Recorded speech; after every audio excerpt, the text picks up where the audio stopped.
Hi, this is Randy Finney with the right side of the chart, and this is a mid-session update from Monday, May 3rd, 2021. What we're going to start out with is broad markets. We're going to look at a few, just some different things, where to make money. The broad market really isn't doing much lately. This is the S&P 500. We're still awaiting the next trend change when sell signal, and that would be unless we get something different before then, a break of 410.39, same level I've been harping on for weeks. Otherwise, the trend remains bullish since the last time we put in this divergent low here. So we still have the divergent high that is currently in place right now. And again, mostly a sideways grind for the last couple of weeks, particularly in the Nasdaq 100. This is normally our high flying, and it's always been the leading index because it's tech heavy, has the market leading companies, the fastest growth rate, and the biggest companies in the world, the big FANG stocks, and it's just completely flatlined here in the last few weeks. Again.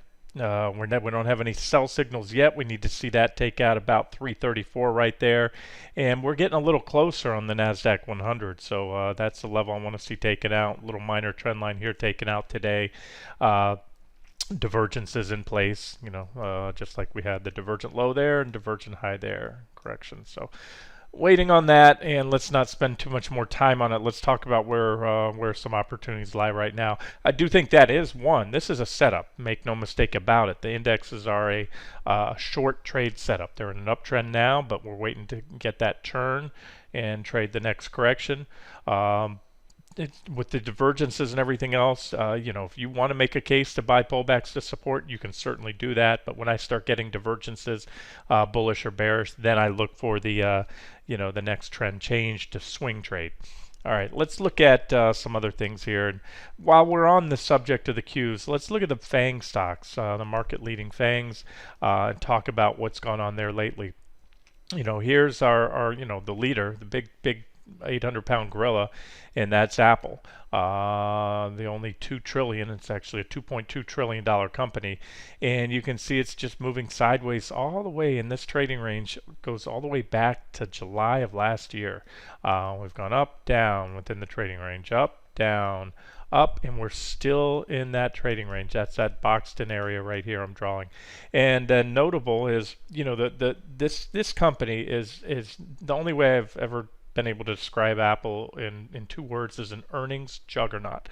That's what it is. It is a great company, great products, and that was a blowout quarter, most profitable to date, and then this one was even better. Again, record earnings, and this has been the pattern lately. This was also an earnings blowout here, and so what we're seeing is a stock. Call it what you want. Maybe this is just some, multi-month, almost multi-year consolidation. But the stock has refused to go up. In fact, it has a pattern of selling off on earnings lately. Again, blowout quarters, and you get profit taking. So what's notable is, they had that quarter there. Last time we rallied, made a marginal new high, and then the stock sold off on fourth quarter earnings. This was first quarter earnings last week. And Apple, unlike the market, Apple did put in a bearish engulfing, and so far, you got a follow-through move on Friday. Remember, they reported Wednesday. I believe it was Wednesday night after the close, so that's the first. I believe that was the first day of trading right there, the 29th, and a follow-through stick up today. But again, the pattern has been blow the cover off the ball, but yet the stock sells out. So you have to ask yourself not only how much of that move up was priced in, but why is this stock not going anywhere? And I've talked about it for a while. Some of you might have just given up on that. I hate to do the whole sky is falling thing. It's not the end of the world that these stocks aren't going up, but again, it is a trait we've seen in many bull runs where the market leaders, when they refuse to go up, especially on good news, they stall out. That is not a good sign. Typically, that's not a good sign for the market. That usually precedes major trend changes, but we'll see. Take it for what it's worth. There's Apple. Blowout quarter reported last week, and it's still trading off the all-time highs, and it's still within the same trading range it's been now, again going back to last July if you define it that way, or another way you can look at it, if I grab where we're at today, go back and we're trading at the same levels we were back in August of 2020. All right, so that's Apple. That's just one stock. Let's look at a few more and we'll move on to some other trade ideas. Kind of wanted to hit on the FANGs because there's a common theme there. You know, Microsoft's been one of the strongest of the big market leading FANGs. And here's the last time we had a fourth quarter. They actually rallied a little bit, but then sold off.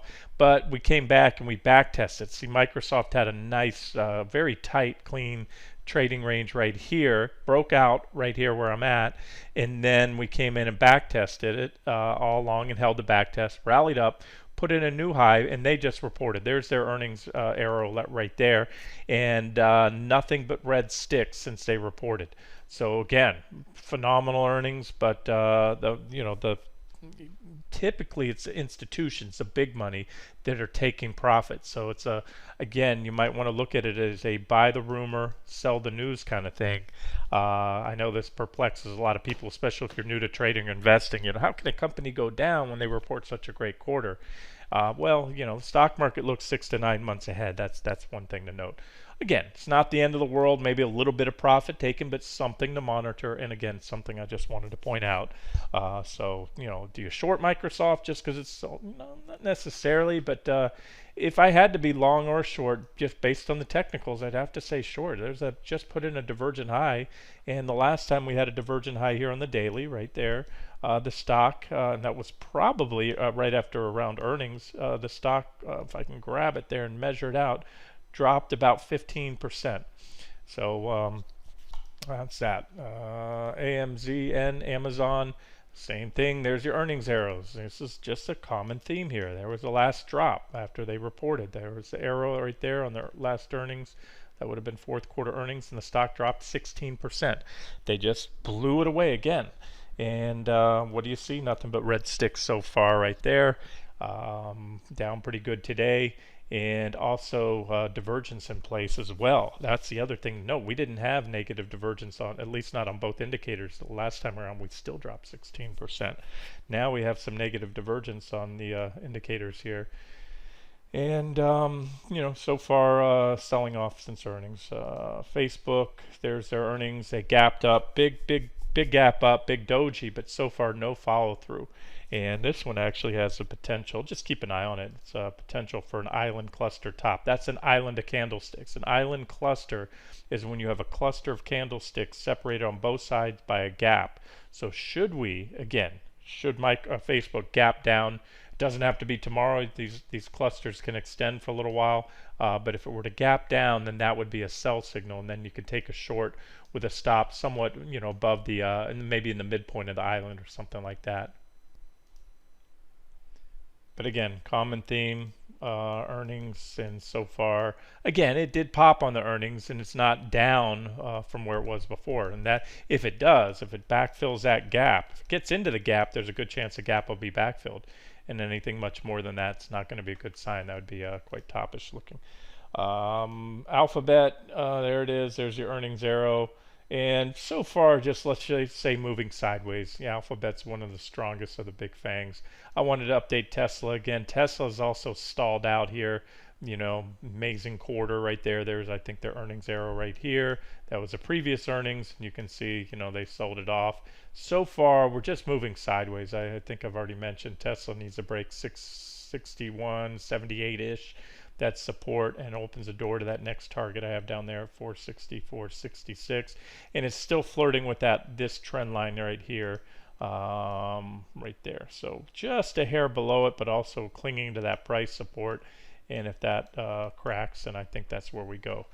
Okay, do I want to cover any more? Let me see here. Yeah, I want to cover a couple more that are components of the S&P 500 as well. Just trade ideas or just things to note. KO looks interesting right here. I have a pretty decent resistance level. Most importantly, it's these previous two reaction highs right here, as well as some back here, and we're right at it now. On that one, barely divergence, really, slightly. You know, a potential run if it can pop it and the market holds up, because this is heavily indexed stock in the S&P 500. But there's a price channel right there, and so that's about 54.78, that resistance we're at. So we're either going to get rejected here, and if we do, probably run back down to the bottom of the channel, or if we can pop it, you can run up there. So take it for what it's worth. Not one of my favorites, but levels worth noting if you're in the stock or looking for a trade idea. Netflix. Want to talk on Netflix? Here's another one. You know, this was the N in FANGs. I like to replace the N with M because Netflix never was and always has been much smaller than Microsoft. So that's the M when I call them FANGs. But either way, a very big, important, well-followed stock, and just bouncing around in this trading range now, going all the way back until what is that? Looks like June or July of last year.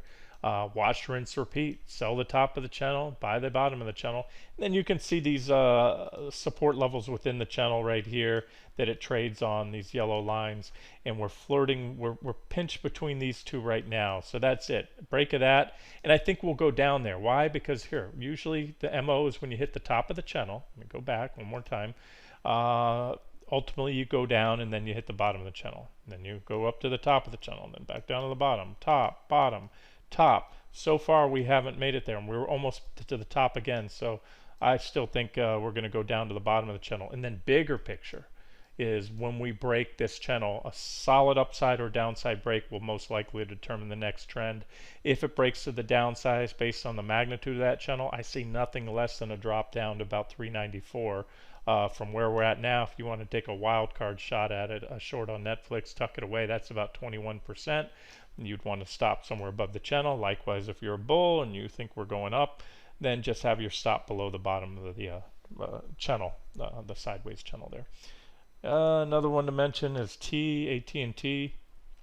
This one could break out here or could get rejected. Again, I'm looking at channels. So this is a lot of, you know, with the market kind of stalling out, flattening out lately, that's what you're getting. A lot of individual stocks. You know, this is a trader's market. You swing, you know, buy the bottom of the channel, sell the top of the channel. There's support levels within that channel, as you can see marked here and here. We're at the top again. Now, the MO has been a reversal. So I share this. If you're bearish and you think the market's going to pull back soon, then you can short AT&T with a stop not too far above that channel, maybe on a solid daily close above it. Probably a good idea. Swing it all the way back down to the bottom of the channel. Likewise, if you're a bull looking for a breakout, I have to say a breakout of the channel. Sometimes you do get whipsaws like you had right there, but other than that, it has respected the top of the channel. If it's a very potentially powerful basing pattern if we do get an upside break. So I wouldn't even be looking right away for price targets. If we get the breakout, I'll try to follow up, give you targets, maybe all the way up here to 36.50. That's a pretty good level. You can see I have some levels along the way there as well.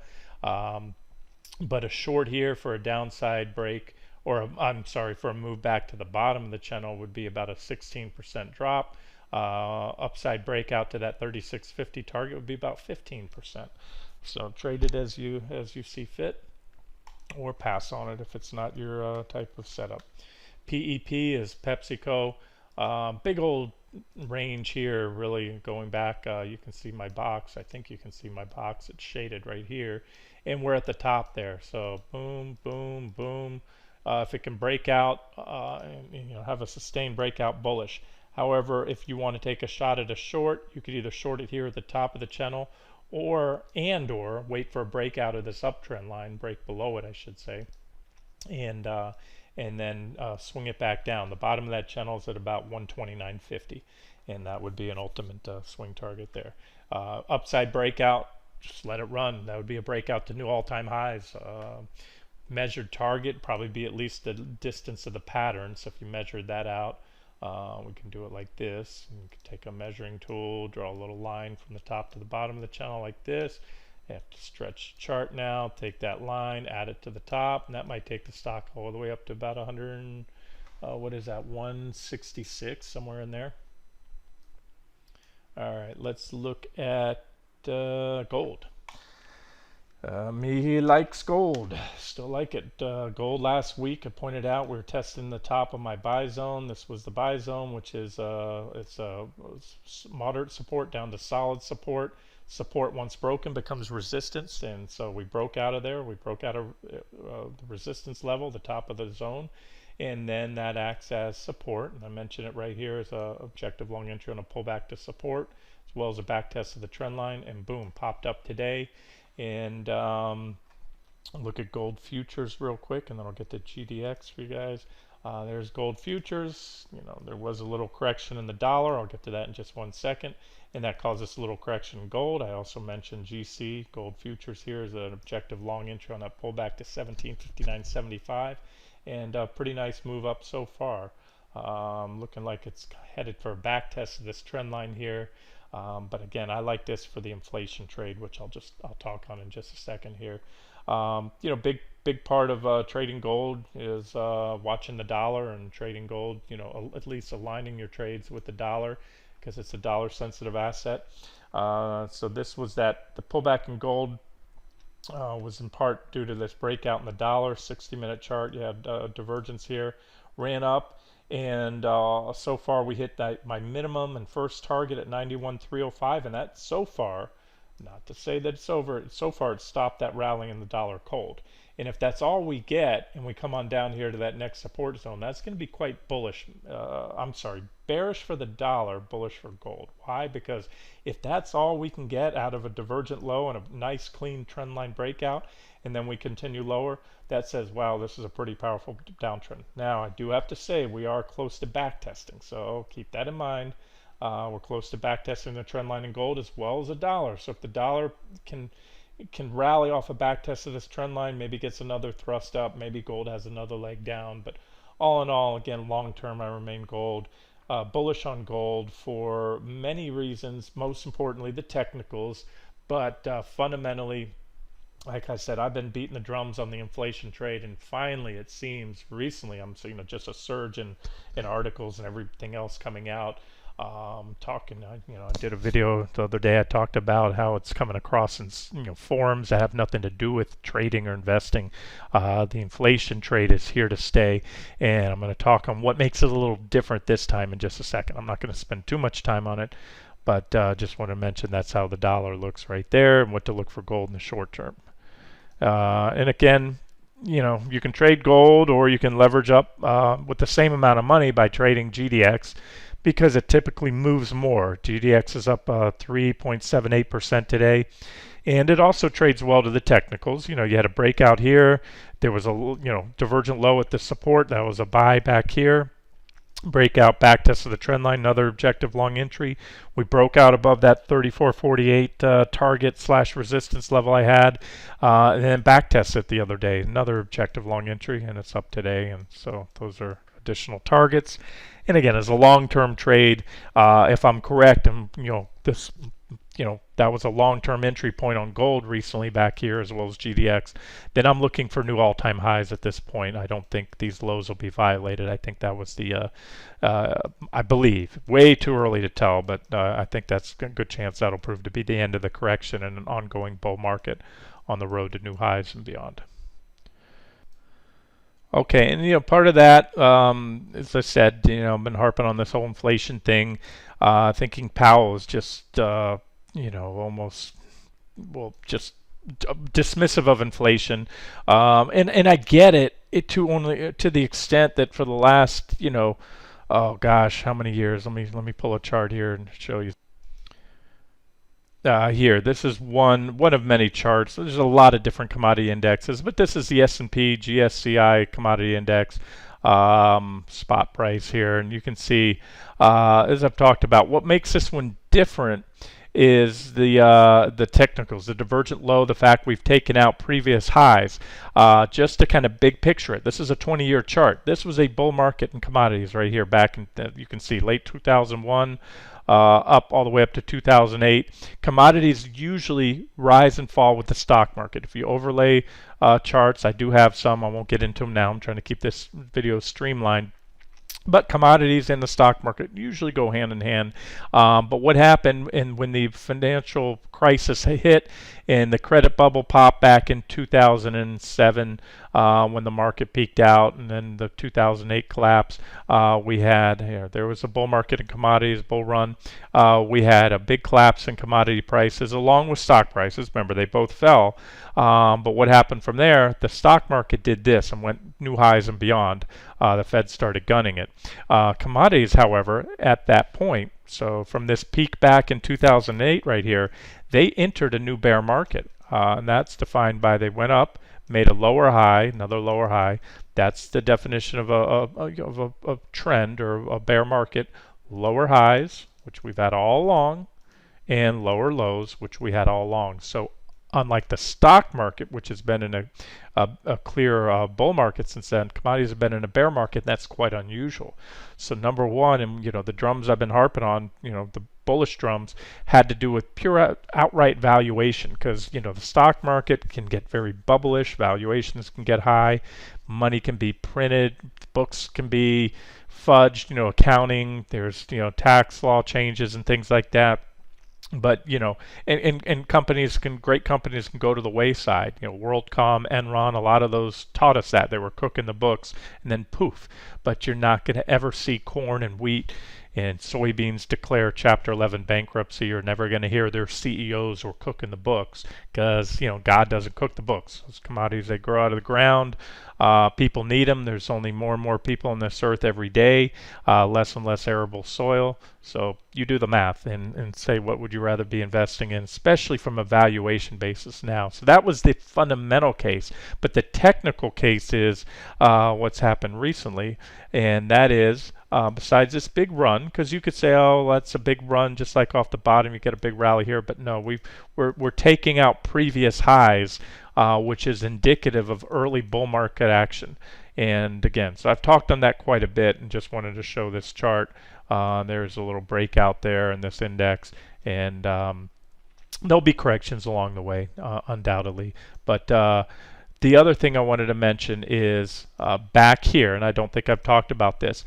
This was a massive, if a lot of people refer to that drop back in 2008 as a housing crisis, and that was part of it, but it was more of anything a credit bubble. And the credit bubble burst, and it had deflationary huge deflationary impacts. I thought we'd get inflation back then. Others did, and then others talked about the huge deflationary effect, and that's true, and that's why I believe the commodities played out and had a bear market while the stock market went on for a bull market. Other factors were obviously involved.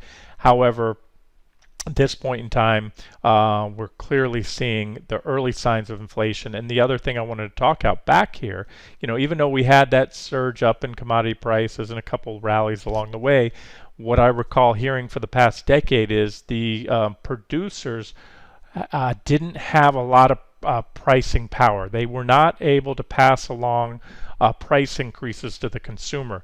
This time things are different. I can tell you right now, for one reason, been in a new house. I told you guys, bought a new house about a year ago. Been doing the usual, you go out and new furnishings, couches, things which you need for the new house, whatever furniture you didn't bring over. Bought a new boat. And so, for the first time in years, I'm, buying a lot more things than I normally do. And I can tell you the prices are shooting up. I don't have to tell you if you shop, and you keep track of your grocery bill, your cable bill, phone bill, everything I have, all my utility expenses have been going up. Like I said, all those communication services, everything across the board, TV, cable, I use that YouTube TV. They've tripled or more than doubled. They've had 2 or 3 price increases in the last few years since I've used them, and I'm paying more than double what I was originally paying now, or close to double, I should say. Cell phones, same thing. Internet has gone up, all that stuff. So inflation's here. I don't care what the Fed tells us, whatever metrics they use. This is a Google search from Google Trends, and going back for the past 5 years, showing you this is, it's relative. 100 means the highest value. So there's been this huge spike in inflation hits, searches, and interest in the term inflation. And then this is just off the press here. This is just released. Warren Buffett says Berkshire Hathaway is seeing, quote, very substantial inflation and raising prices. Okay, so here's the thing. Powell is saying that these are transitory inflation effects and they'll pass just like this. This is what he's going off of. In the past, we've seen these spikes and we continue down a bear market. That to me is borderline. I think it's just insane that he can dismiss that. Yeah, there were deflationary forces that kept it at bay, but this time we're seeing these prices get passed along, and that's what I was talking about a minute ago because I track things. And again, if you run a business, this is what I'm hearing. Businesses are passing along prices, and they have to because from their suppliers they're passing along price increases. It's across the board and it's everywhere. It's food, it's hard commodities, soft commodities, services. Everything is going up, and here it is. If I know the street's not going to listen to Randy Finney on right side of the chart, but when Buffett speaks, they tend to listen, and you can Google the article and see it. We're seeing very substantial inflation, and we are raising prices. Berkshire owns a lot of companies. It's kind of like a mutual fund, if you will, their company. They own a lot of different things, insurance companies, home builders, you name it, Benjamin Moore, Shaw Flooring, and inflation has just begun to accelerate recently. That's the thing. Again, if I'm right, and Powell's wrong, we're in the early stages of a new bull market in commodities and new inflation surge, and that's only going to get worse, and that's not going to be good for the market. One of the reasons I think the stock market's enjoyed such a strong bull market since the bottom back in 2009 is the rate inflation was not a risk. So that's that. And again, I've been talking about it for a while. So but now you're starting to hear it elsewhere. I'm starting to see it pop up on a lot of articles, a lot of headlines, a lot of buzz all over the internet about the surge in prices. So we'll see how long the stock market will tolerate that, and more importantly, they're going to anticipate sooner or later Powell's going to have to come out, tuck tail, and say, oh well, we were wrong, we underestimated that. And he'll start out a little softly, I imagine, but when the Fed makes that slightest shift from dovish, all out dovish, to going a little bit more hawkish, trying to talk things down, maybe talk up the possibility of a rate hike sooner than the Fed pretty much outright promised to keep rates low, that's when you're going to see probably the brakes come on, or almost certainly the brakes come on the equity market. Until then, guys, the levels I'm looking for the major indexes to break down. I just showed you a few potential trade ideas in this video. The ones that I've highlighted recently, the one that's flying is, of course, crypto. There's no secret there. At least this one. This is the one that I focused on. Bitcoin, I had to break down a longer-term trend line, but Ethereum, this one continues to rocket. It's had a couple pullbacks after it broke out to that 22,444 level, and it's up about 71% now in just a couple weeks off that level, and headed up to that $48 target that I have. It's the first and only target. And again, that's only because this ETF or this ETF type instrument hasn't been around that long, so I'm targeting that previous reaction high right there back from 2019. And at the rate of a cent, probably going to hit it soon. And then some of the short trade ideas, I'll keep focused on those. Tesla, I already covered that earlier. It needs to happen to get Tesla going, and that's where I think it goes. Mara is going to move in line with Bitcoin, which has broken down a long-term trend line, but kind of grinding around in the sideways range. This is GBTC, the proxy for it, so we really need to break that bottom of the range around 39.25. That should open the door to this second target down here, about 28.15 or so. Peloton starting to crack. Not impulsive. This is one I highlighted recently as a trade idea, short under on a break below 98.68. We're below it now, and you could take a shot at it, but I would prefer to see a little more selling. I'd be much better, as I've said before, for all of these short trades to see the indexes break down, because you're swimming against the tide. With that being said, when the market is moving sideways too, you can trade a long short portfolio, go long the best looking long setups and go short the best looking short setups. And this is one of the better looking short setups I have. And so that first target remains $72. Cover a little bit above that. It's not official. I haven't adjusted that target or anything like that. And if you shorted it today, or if you short it soon on any more downside, I'd put a stop right here. Let me zoom in. Right about here, about 102.42, a little bit above that, because that's the recent highs right here. See that little trading range that we've been in? And then boom, we just broke down. So that's a short trade idea for you. Semis continue to show weakness and have now taken out the trend line, my what I call BOD trend line, or benefit of the doubt. This was my primary trend line. The SOX broke it. SOXX, that's the Philex SOX semiconductor ETF, broke, back test 1, 2, moved down, set up the secondary trend line, which I highlighted recently, and now we're below it. So there is a sell signal today on the semis. Would it be better if the market broke down? Yes, but sometimes a certain sector will lead the market. And remember, semis are typically the canary in the coal mine for the tech sector. And the tech sector is the largest sector in the stock market, both the NASDAQ 100 as well as the S&P 500. So what does it tell you if the semis break down and run on down to that first target there at 366? That's often a leading indicator of the tech sector as a whole. And of course, if tech goes down, the market's going to go down. All right, that's it for now. I'm going to wrap it up here and continue to look for some individual trade setups and get those out to you guys when I find them. This has been Randy Finney with Right Side of the Chart. Have a great day.